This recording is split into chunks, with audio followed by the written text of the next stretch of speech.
You're just starting on your filmmaking journey and you're trying to figure out what you should make first. How are you going to write something that's short and easy to film and gets you on the road to making more complex work as your abilities develop? Let's talk about it.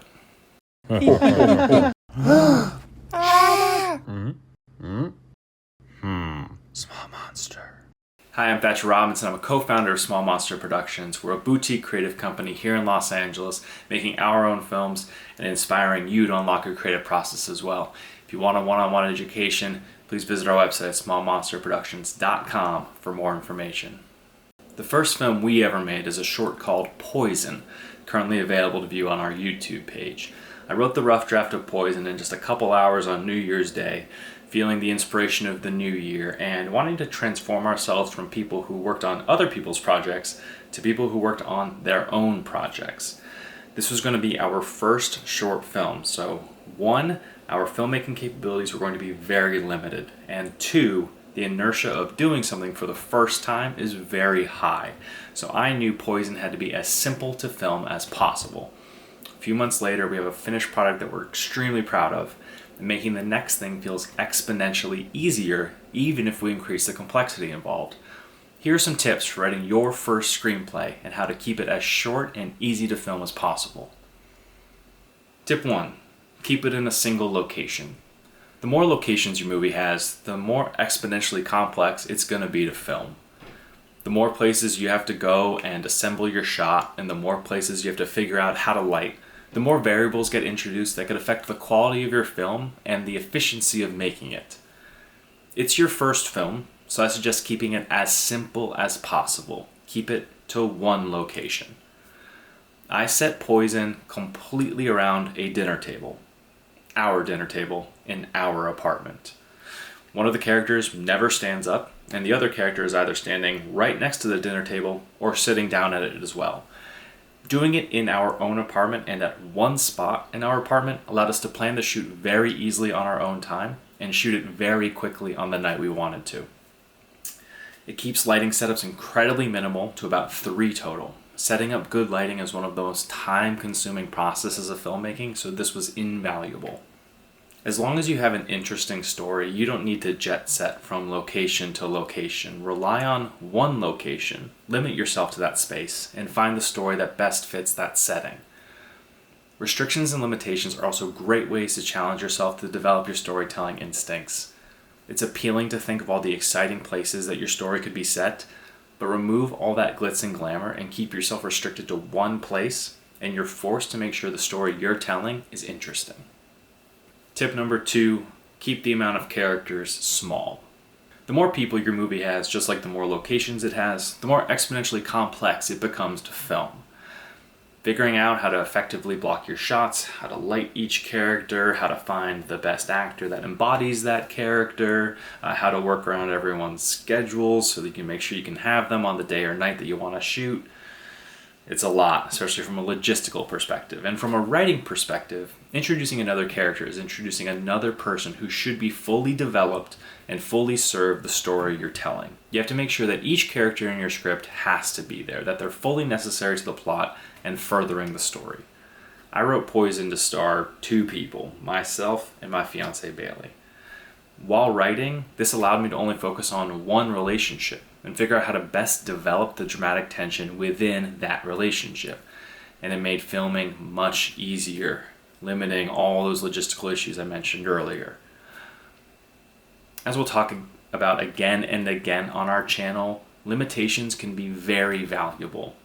You need to strengthen your abilities with limited resources so that when more resources become available to you, you're ready to take advantage of them.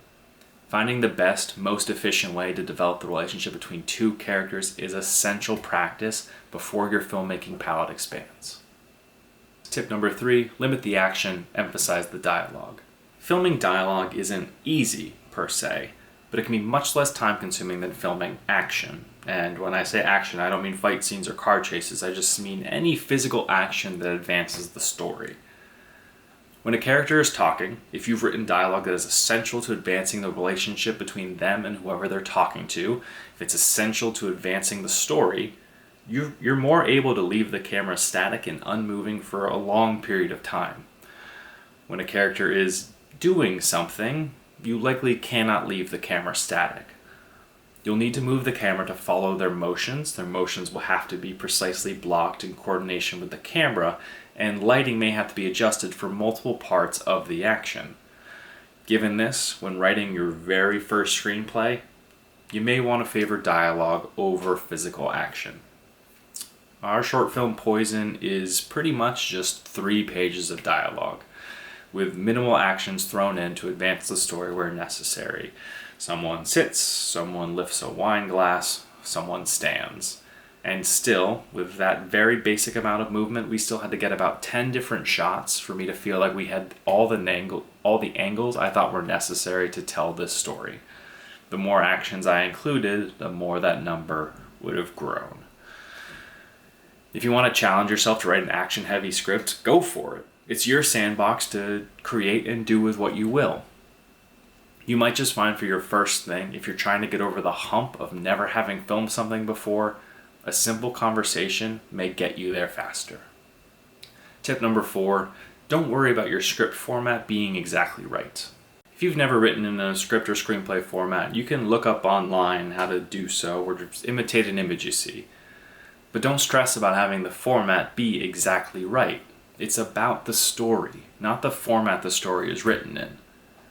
And you're the one filming it. So as long as you have all the information you need, you're good. There are many debates about exactly how much detail should be in a screenplay, and there's no one answer. Some people believe a screenplay should be very bare bones, with just the simplest actions described. Other people like to add a bit more flair and detail, including camera movements. But one thing to know as you move towards filming is that things always change. You may write something exactly as you imagine it in your head, but find out when it comes to filming that it's impractical or impossible, or just better if it's done a different way. When I wrote Poison for my own character, I wrote what he would touch on the table, where exactly he would look as he talked about deeply emotional things. And when we filmed it, I, the actor, realized a lot of the pre-written staging was bullshit, didn't feel natural, and I didn't do it. I, the director, listened to my actor self, and I was okay with forsaking those specific details. Flexibility is such an important asset for a filmmaker. The script isn't the finished product. The film is. So you can work to make your script as detailed as possible, but know that a lot of that will change depending on the logistics of filming or the people you're collaborating with. And our final tip for the day, number 5, story, story, story. Story is the most important thing, always. I thought of a pretty simple hook when writing Poison and hinged the entire movie around that hook.